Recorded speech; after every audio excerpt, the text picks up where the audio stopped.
और इधर दूसरी तरफ देखिए रायपुर से ही खबर, जहां कांग्रेस के प्रदेश अध्यक्ष यानी पीसीसी चीफ मोहन मरकाम ने बड़ा बयान दिया है। मोहन मरकाम ने कहा है कि एक परिवार से एक व्यक्ति को ही टिकट दिया जाएगा, 50+ का फॉर्मूला लागू किया जाएगा। जो बात पीएल पुनिया ने कही प्रदेश प्रभारी ने, उसी बात को दोहराते हुए प्रदेश कांग्रेस अध्यक्ष मोहन मरकाम ने बड़ा बयान देते हुए कहा कि 50+ का फॉर्मूला लागू किया जाएगा, जिसमें युवा और अनुभवी दोनों को हम साथ लेकर आगे बढ़ेंगे। कांग्रेस एक नई ऊर्जा, नए कलेवर के साथ आगे बढ़ रही है। कांग्रेस 2 अक्टूबर से भारत जोड़ो यात्रा की भी शुरुआत करेगी, गांधी जयंती के दिन से। पीएल पुनिया ने इस पर प्रकाश डालते हुए बयान देते हुए तस्वीर को स्पष्ट किया है। और दूसरी तरफ पीसीसी चीफ मोहन मरकाम ने भी ये बड़ा बयान दिया है कि एक परिवार से एक व्यक्ति को ही टिकट दिया जाएगा।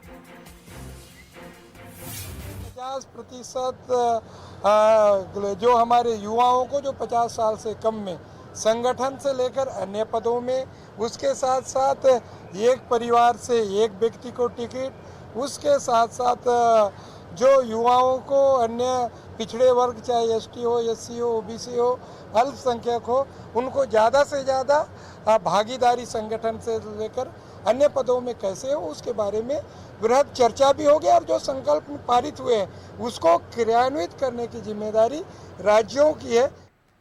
चलिए, छत्तीसगढ़ कांग्रेस के इस फैसले से एक बात यह भी स्पष्ट होती है और एक सवाल यह भी खड़ा होता है कि छत्तीसगढ़ कांग्रेस जो बात कह रही है कि टिकट बंटवारे में 50% हिस्से युवाओं की होगी, एक परिवार से सिर्फ एक ही व्यक्ति को टिकट मिलेगा, तो क्या इसी तरह का कुछ फॉर्मूला मध्य प्रदेश में भी होगा? क्योंकि मध्य प्रदेश और छत्तीसगढ़ दोनों ही राज्यों में अगले साल यानी साल 2023 में विधानसभा चुनाव होना है। मध्य प्रदेश कांग्रेस क्या इस फॉर्मूले को अपनाएगी, ये एक बड़ा सवाल है। बहरहाल वापस छत्तीसगढ़ लौटते हैं और रुक करते हैं कुलेश्वर पांडे हमारे संवाददाता का। इस खबर पर बातचीत करने के लिए हमारे साथ लाइव जुड़ गए कुलेश्वर। चिंतन शिविर जो उदयपुर में हुआ था, कांग्रेस के नेता एकत्रित हुए थे, काफी मंथन हुआ था, लेकिन छत्तीसगढ़ कांग्रेस में पीसीसी चीफ मोहन मरकाम और प्रदेश प्रभारी पीएल पुनिया लगभग एक ही बात दोहरा रहे हैं कि 50% की हिस्सेदारी युवाओं की होगी और एक परिवार से एक ही किसी सदस्य को टिकट मिलेगा। कांग्रेस बड़ी मजबूती से आगे बढ़ रही है।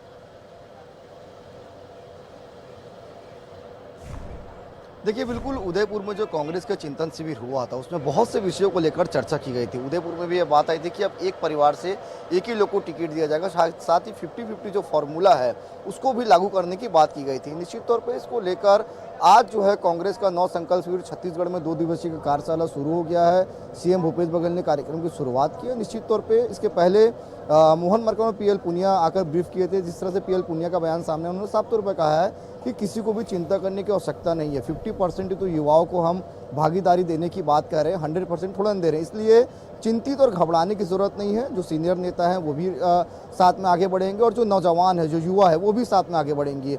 युवा और अनुभवी दोनों को हमको साथ में लेकर आगे बढ़ने, क्योंकि लगातार अगर हम कांग्रेस की बात करें तो लगातार ये बातें सामने आती थी कि युवाओं को जो है मौका नहीं दिया जा सकता है, तमाम वरिष्ठों को ही मौका दिया जाता है, सीनियर लीडर को। लेकिन अब जो उदयपुर के चिंतन शिविर में बात सामने आई थी कि अब जो 50+ के जो अंदर है उनको ही मौका दिया जाएगा और जो 50+ के बाहर है उनको, लेकिन 50-50% ही दोनों का क्राइटेरिया बांटा जाएगा। पीएल पुनिया और मोहन मरकाम के बयान से स्पष्ट हो गया कि आने वाले समय में यह फॉर्मूला 2023 विधानसभा चुनाव में कांग्रेस पार्टी छत्तीसगढ़ में भी लागू कर सकती है, क्योंकि लगातार अगर हम बात करें छत्तीसगढ़ में 71 सीट के साथ पूर्ण बहुमत से यहाँ पे सरकार है। निश्चित तौर पर अभी 46 से अधिक विधायक जो है वो 50+ के बाहर हैं, बाकी 50 के अंदर है। तो आने वाले समय में अगर ये फॉर्मूला यहाँ पे लागू होता है तो वर्तमान के जो विधायक उनकी भी टिकट कट सकती है जो 50 साल के ऊपर हैं, और युवाओं को इसमें मौका दिया सकता है। कहीं ना कहीं अगर ये फॉर्मूला लागू होता है तो निश्चित तौर पे एक अच्छा संदेश भी जाएगा कि कांग्रेस पार्टी भी युवाओं को आगे बढ़ाती है। हालांकि आज जो कार्यशाला हो रहा है उसमें जो उदयपुर में जो चिंतन शिविर में जो तमाम चर्चाएं होती है, तमाम जो इनको दिशा निर्देश दिया गया था उनके बारे में तमाम नेताओं को अवगत कराया जाएगा, क्योंकि 250 से अधिक नेता जो है यहाँ पे सम्मिलित हुए हैं। 2 दिन तक ये कार्यशाला चलेगा। हमने देखा था अभी जिस तरह से राज्यसभा केंद्र नेतृत्व से दोनों को भेजा गया, तो कहीं ना कहीं जो कांग्रेस पार्टी के अंदर कुछ नेता नाराज हो गए थे। नाराज इसलिए हुए क्योंकि उनको चिंतन शिविर के बारे में पूरी जानकारी यहाँ पे नहीं दी गई थी। लेकिन आज जब शिविर में पूरी जानकारी दी जाएगी तो उससे स्पष्ट है कि जो केंद्र नेतृत्व ने तय किया है उसके आगे बढ़ना है, क्योंकि केंद्र नेतृत्व का लक्ष्य सिर्फ 2023 नहीं 2024 है। तो ऐसे में अब जो कांग्रेस शासित राज्य, चाहे छत्तीसगढ़ की बात करें, चाहे राजस्थान के, और भी जो जहाँ पे कांग्रेस सरकार नहीं है, सभी को उनके पार्टी के दिशा निर्देश के द्वारा ही चलना पड़ेगा।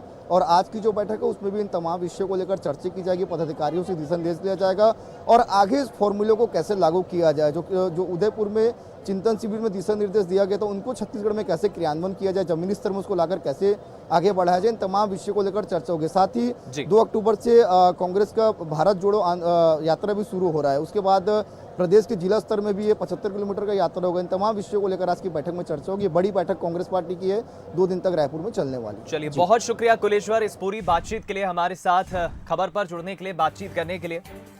एक बड़ा फैसला तो छत्तीसगढ़ कांग्रेस ने लिया है और इसी फॉर्मूले के तहत कांग्रेस पार्टी अब आगे बढ़ेगी और विधानसभा चुनाव में इस फॉर्मूले को लागू करेगी। प्रदेश प्रभारी और पीसीसी चीफ ने इस बात के संकेत स्पष्ट दिए हैं।